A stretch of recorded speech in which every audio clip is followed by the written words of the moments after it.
Shalom, mon cher téléspectateurs d'Espérance TV. Heureux de vous savoir nombreux devant vos petits écrans pour suivre l'émission La Méditation en ce jour de vendredi 24 avril 2026. Oui, bien-aimés chers téléspectateurs, aujourd'hui le lecteur nous propose la deuxième épître de Paul à Timothée, 2 Timothée chapitre 2, verset 14 au verset 26. Avant de faire lecture de ce passage, nous allons ensemble lire pour que Dieu nous conduise et afin que, à la fin de cette méditation, chacun puisse recevoir le message de Dieu pour lui. Donc, prions ensemble. Éternel, nous te bénissons de ce que, en ce vendredi 24 avril 2026, tu nous conduis dans la deuxième épître de Paul à Timothée, le chapitre 2, le verset 14 au verset 26. Conduis-nous par ton esprit, afin que lorsque nous aurons fini la méditation, chacun dise que tu lui as parlé par rapport à son œuvre, par rapport à sa manière de se comporter dans ta maison. Car c'est ce qu'il en sera à travers cette méditation. Merci Seigneur, c'est au nom de Jésus-Christ que nous venons de prier. Amen. Prenons nos Bibles. 2 Timothée chapitre 2, verset 14 au verset 26. Faisons lecture ensemble. Rappelle ces choses en conjurant devant Dieu qu'on évite les disputes de mots qui ne servent qu'à la ruine de ceux qui écoutent. Efforce-toi de te présenter devant Dieu comme un homme éprouvé, un ouvrier qui n'a point à rougir, qui dispense droitement la parole de la vérité. Verset 16. Évite les discours vains et profanes, car ceux qui les tiennent avanceront toujours plus dans l'iniquité et leur parole rongera comme la gangrène. De ce nombre sont Hyménée et Philette, qui se sont détournés de la vérité, disant que la résurrection est déjà arrivée et qui renversent la foi de quelques-uns. Néanmoins, le solide fondement de Dieu reste debout. Avec ces paroles qui lui servent de sceau, le Seigneur connaît ceux qui lui appartiennent. Et quiconque prononce le nom du Seigneur, qu'il s'éloigne de l'iniquité. Le verset 20. Dans une grande maison, il n'y a pas seulement des vases d'or et de terre. Les uns sont des vases d'honneur et les autres sont d'un usage vil. Si donc quelqu'un se conserve pur en s'abstenant de ces choses, il sera un vase d'honneur, sanctifié, utile à son maître, propre à toute bonne œuvre. Le verset 22. Fuis les passions de la jeunesse et recherche la justice, la foi, la charité, la paix avec ceux qui invoquent le Seigneur d'un cœur pur. Repousse les discussions folles et inutiles, sachant qu'elles font naître des querelles. Pas qu'un serviteur du Seigneur ait des querelles. Il doit au contraire avoir de la connaissance pour tous, être propre à enseigner, doué de patience. Il doit redresser avec douceur les adversaires dans l'espérance que Dieu leur donnera la repentance pour arriver à la connaissance de la vérité. Le dernier verset de notre méditation est que revenus à leur bon sens, ils se dégageront des pièges du diable qui s'est emparé d'eux pour les soumettre à sa volonté. Parole du Seigneur. Oui, le thème de ce jour est un ouvrier éprouvé. Oui, un ouvrier éprouvé. Et nous avons 3 questions. La question 1, c'est de quoi parlent ces versets? Question numéro 3, y a-t-il un exemple à suivre ou un exemple à ne pas suivre? Et la question numéro 7, quelle vérité Dieu me révèle-t-il? Pour répondre à la question numéro 1, qui est de qui parle ces versets, il s'agit là de répondre au texte en parlant de l'idée générale. Alors, l'idée générale qui sort de ce passage est la conduite à tenir à l'égard de ceux qui s'écartent de la saine doctrine et de la pureté chrétienne. Oui, la conduite à tenir à l'égard de ceux qui s'écartent de la saine doctrine et de la pureté chrétienne. Alors, de qui? Nous avons au verset 15, il s'agit là de l'ouvrier. Le verset 17, il s'agit là d'Hyménée et Philette. Le verset 21, il est question de maître. Le verset 22, il est question de la jeunesse. Alors, de quoi il est question ici dans ce passage? Il est question de dispute. Au verset 15, il est question de la parole de vérité. Le verset 16, il est question du discours vide et profane. Le verset 16, il est question de la résurrection, de la foi. Le verset 20, il est question de grandes maisons, de vases d'or et d'argent. De ce chapitre 2, verset 14 au verset 18, le quatrième exemple de serviteur. Oui, le quatrième exemple de serviteur et notre section qui commence à partir du verset 15, on parle là d'abord d'un ouvrier, ou encore on peut dire un artisan, qui n'a pas à rougir de son travail. Pourquoi? L'ouvrier ne doit pas rougir de son travail parce qu'il a fait ses preuves, qu'il a été approuvé et éprouvé et trouvé vrai. Qu'il en soit ainsi pour quelqu'un qui m'écoute en ce moment, que tu sois un serviteur de Dieu qui n'a pas à rougir devant son assemblée et qui dispense, autrement qui transmet correctement la parole de Dieu. C'est donc du ministère de la parole qu'il s'agit, le ministère de la parole. Le serviteur a été soumis à un test, comme les monnaies ou les métaux qui passent au travers du feu. Pour certains, le test a été positif, ils ont été trouvés fidèles car ils transmettent fidèlement la parole de Dieu. Pour d'autres, ce test a été négatif, comme nous voyons au verset 16 jusqu'au verset 18. Les premiers n'ont pas à rougir de leur travail, tandis que les seconds devraient en être honteux. La différence entre ces deux groupes tient à la manière de traiter et de transmettre la parole de vérité. Oui, nous avons bien la parole de vérité. Le bon dépôt qui nous a été confié. Le combat de Timothée est essentiellement contre les faux enseignements qui apparaissent sous forme de disputes de mots et de discours vides, comme nous voyons ici dans le verset 14 et le verset 16. Oui, le verset 14 et le verset 16. Évite les discours vains et profanes, car ceux qui les tiennent avanceront toujours plus dans l'impiété et leur parole rongera comme la gangrène.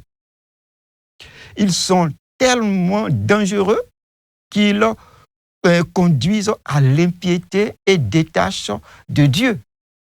Paul les compare à une maladie qui ronge la communauté et détruit ce qu'ils rencontrent. Oui, les disputes vaines détruisent la communauté. Et c'est ce qui est écrit ici au verset 18. Qui se sont détournés de la vérité, disant que la résurrection est déjà arrivée et qui renversent la foi de quelques-uns. Les auteurs de ces faux enseignements parlant de la résurrection sont Hyménée et Philette, qui vont jusqu'à dire que la résurrection des morts a déjà eu lieu. Les conséquences d'une telle hérésie sont graves. Les chrétiens qui attendaient impatiemment le retour de Jésus étaient bouleversés. Ils se croyaient rejetés par Dieu. D'ailleurs, beaucoup ont abandonné la foi, se sont détournés de la foi. Une question se pose. Hyménée est-il la même personne que celle dans 1 Timothée, chapitre 1, le verset 20, car il y a effectivement ce nom dans ce passage? Si tel est le cas, il s'avère un homme particulièrement dangereux Remarquons que les ennemis du ministère de Paul agissent par groupe de deux. Oui, ils agissent par groupe de deux. Lorsque nous prenons 1 Timothée chapitre 1, le verset 20, nous avons Hyménée et Alexandre. Et dans 2 Timothée chapitre 1, le verset 15, nous avons Phygèle et Hermogène. Et dans le passage de notre méditation de ce jour, au verset 17, nous avons Philette et Hyménée.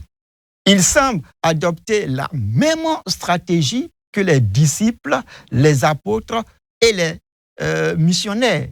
Car lorsque nous avons l'évangile, Jésus envoyait 2 à 2 ses disciples. Et nous voyons que les ennemis de Paul également agissent 2 à 2 dans leurs actions. Lorsque nous avons lu ces 14 versets et en répondant à ces questions, nous voyons que ce passage peut être divisé en 2 parties. La première partie part du verset 14 jusqu'au verset 21. Et cette partie, je l'ai intitulée « Et conduite à tenir à l'égard de ceux qui s'écartent de la saine doctrine ». Oui, Paul nous montre ici beaucoup de choses à adopter pour ne pas que nous puissions vraiment nous éloigner de la saine doctrine. Et il dit à Timothée ici au verset 15, « Efforce-toi de te présenter comme un homme éprouvé, un ouvrier qui n'a point à rougir, qui dispense droitement la parole de vérité. » Alors, nous devons nous présenter devant Dieu comme un homme éprouvé et être un ouvrier qui n'a point à rougir parce que nous dispensons droitement la parole de vérité. La deuxième articulation part du verset 22 jusqu'au verset 26 que j'ai intitulé « La pureté chrétienne ». Et cette pureté chrétienne se trouve dans tous les conseils que Paul a adressés à son fils dans la foi.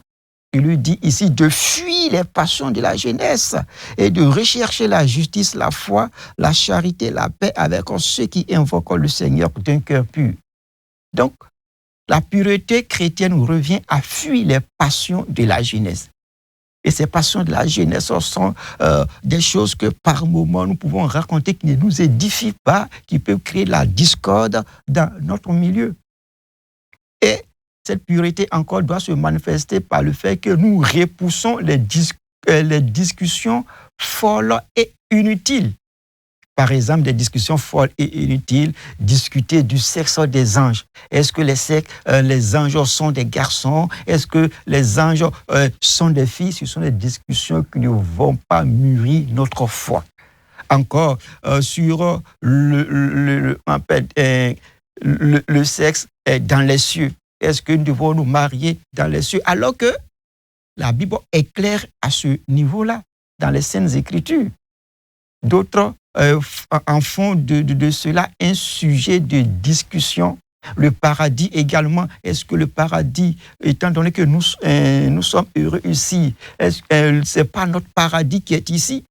Des discussions véritablement qui nous font perdre beaucoup d'autres choses encore qui ne font pas évoluer notre foi et la connaissance véritable de notre Dieu.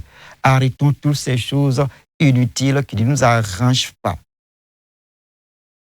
La question numéro 3, y a-t-il un exemple à suivre ou un exemple à ne pas suivre? Nous avons également un exemple à suivre ici, au verset 22.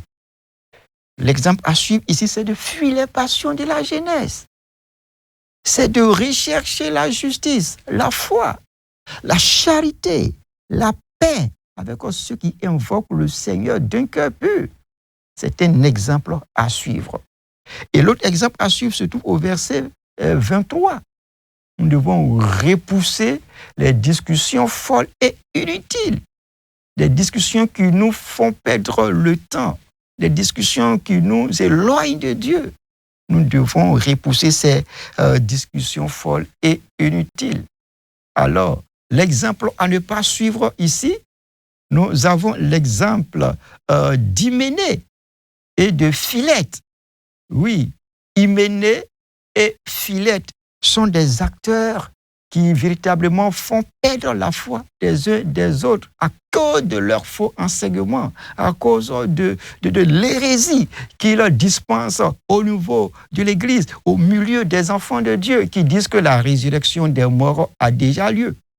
Et nous voyons les conséquences des hérésies, les conséquences des faux enseignements. La Bible déclare ici que leur dire a fait que certaines personnes ont abandonné la foi. Certaines personnes ont dit que non, c'est que Christ ne va plus venir. Ils ont commencé à vivre comme ils le voulaient. C'était le désordre total. Bien-aimés, évitons les faux enseignements. Alors, l'autre exemple, à ne pas suivre encore, se trouve au verset 18. Oui, le verset 18, ici, il est écrit Philette, qui sont ceux qui détournent de la vérité, disant que la résurrection a déjà lieu. Donc, ceux qui laissent leur foi être renversée par les faux enseignements. Oui, c'est un exemple à ne pas suivre. Il faut que notre foi soit inébranlable, que notre foi soit intouchable par quoi que ce soit. Donc, nous devons être des personnes qui sont assises dans la foi chrétienne. Notre foi doit être fondée sur le roc. Alors, quiconque laisse sa voix être torturé par quoi que ce soit n'est pas un exemple à suivre. Alors, quelle vérité Dieu me révèle dans ce passage? La question numéro 7. Oui, quelle vérité Dieu me révèle? Nous avons vraiment des vérités qui se trouvent dans ce passage-là. Lorsque nous prenons la première partie du verset 19, c'est-à-dire la partie A, il est écrit « Néanmoins, le solide fondement de Dieu reste debout avec ces paroles qui lui servent de sceau. Le Seigneur connaît ceux qui lui appartiennent, et ainsi de suite. » La première partie est une vérité biblique. Le solide fondement de Dieu reste debout. Alléluia. Oui, le solide fondement de Dieu reste debout. Quel que soit le vent, quel que soit ce qui vient, le solide fondement de Dieu reste debout. Rien ne peut le chasser. Cette parole demeure toujours enracinée en nous. Et la deuxième partie du verset 19 est que le Seigneur connaît ceux qui lui appartiennent. Oui, c'est une vérité, le Seigneur connaît ceux qui lui appartiennent.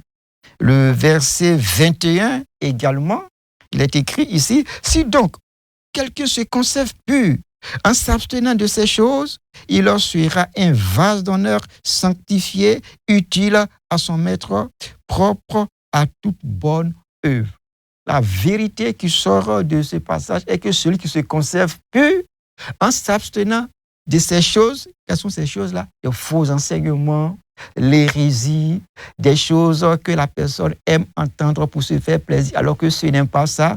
Alors, celui qui s'abstient de ces choses-là sera un vase d'honneur. Et je prie que quelqu'un soit un vase d'honneur là où il se trouve, en refusant tout ce qui est contre la parole de Dieu, tout ce qui vient fouetter ta foi.